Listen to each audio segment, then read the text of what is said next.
Everybody said I'm in the hurry up. Been on a little bit of a hiatus. Had to collect my thoughts. But most of you all know about the NFL labor situation, and it's been going on. Well, maybe it comes to an end tomorrow. We don't know. I'm not going to cross my fingers, but basically, I just want to touch on some things in this show. All right.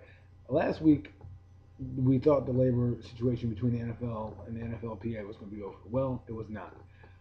But the NFL did ratify the CBA, which allows them to lift the lockout. But the players, and here's the thing, they got to the podium first and kind of made the players put the pressure on the players. Now the players acted in a very ignorant manner. So did some of us fans, myself included. Um, but the players acted in an ignorant manner, saying, "Oh, we're not on their timeline, we're on our own timeline." Well, what I want to say is, be on the timeline of the people who give you the beers, cook the hot dogs, take the tickets, work in the sales department, in the marketing department, whatever department, HR department in that building. That's who you should be worried about. The people who you can't see, the behind the scene people, are the ones that I'm worried about, not the NFL and the NFL players. Now, I also want to touch on another thing about the NFL and the NFL players. First off, this is bigger than them, bigger than both the owners and the players. We're talking about people's livelihood. I'm not talking about the players' livelihood. I'm not talking about because players get millions of dollars, and if they're broke, it's because they're done with their money. Owners get billions and millions of dollars, and if they're broke, that's because they made some bad investments. But the people who we need to focus on are coaches, and the trickle down effect of the little guys, the guys like you and me, the fans, the people who are use this as their job, as their only source of income. That's what I'm thinking about. Those are the ones I'm thinking about, not these players. And let me tell you something, all right, that I've been doing some research over the past few weeks. How many owners have you seen outside of the labor negotiations get in trouble with the law? Because there's a lot of players. One a player on the Bills, the Bengals. I'm not exactly sure. I forget what team it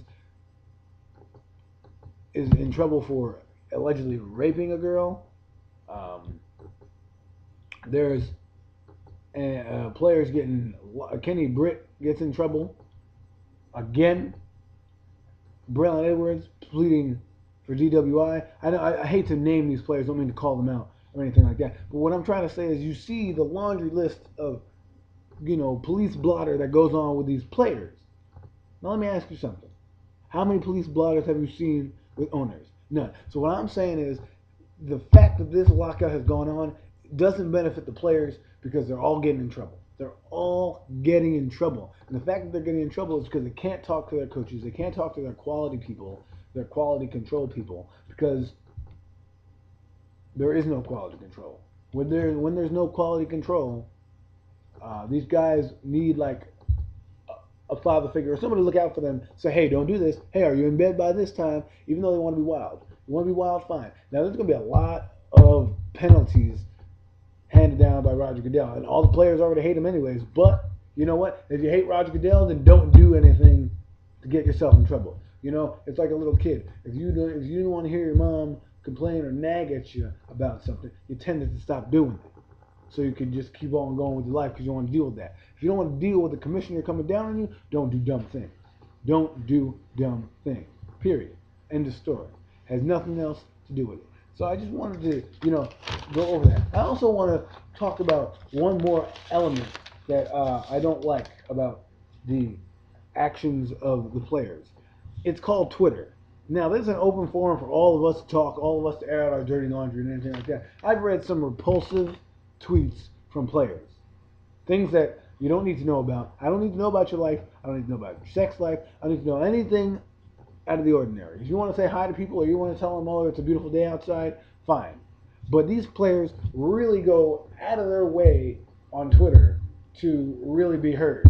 It's the one area where I think that the players' voices are actually heard because it's seen by many people. It's put on the media. You know what I mean? And even if it's in writing, it can be misconstrued. I'd rather have you tell me face to face about these things than write it on a tweet. And a lot of the confusion last week happened because of tweets, because players were ignorant. They tried to challenge and be standoffish to the owners. That's not how you do business. See, the businessmen are the ones wearing the suits and ties and signing the checks. The players who may not be business, let's be honest. Not all of them are, scholars. So they may not go about this the way that the owners go about this. So what I'm just trying to tell you is when you're sitting down looking at the whole labor situation, know this. It's a few things that I've seen in this labor situation that are really ugly, and I hope it gets over this week. Players getting in trouble, not knowing the full facts on the fans and the media's part, and the little guys. The people who use this game as an outlet to get out of reality, an escape. You, the fan, the person who goes to the game. Can you believe this too? The Kansas City Chiefs are cutting off the people who sell tickets. The guys who sell tickets are not allowed to watch the game. What's the part of working at the game? If you don't like football, then I understand working at the Kansas City Chiefs. But one of the perks of working at the stadium would be to watch the game. They're taking that perk away. I don't think it's fair. I don't think the Kansas City Chiefs are doing the right thing. Well, who am I? But this has been your boy, the Hurry Up. I had to get a post in because tomorrow may be a big day. We may be toasting to the 2011 season, excuse me. And if that happens, look for great I'm going to have a few more shows for you. We're going to preview all the divisions. We're going to start with the AFC West first and move our way over to the NFC East as last. Always got to say the best division for last. I'm your host of the Hurry Up, the boy Adam, the Don Juan of Sports. Sorry, we're talking strictly NFL. I know I got a lot of baseball questions and things like that. I will address them in my next show, which should be coming up soon. But we also want to address this big issue of the NFL labor lockout. I'm your boy. Peace.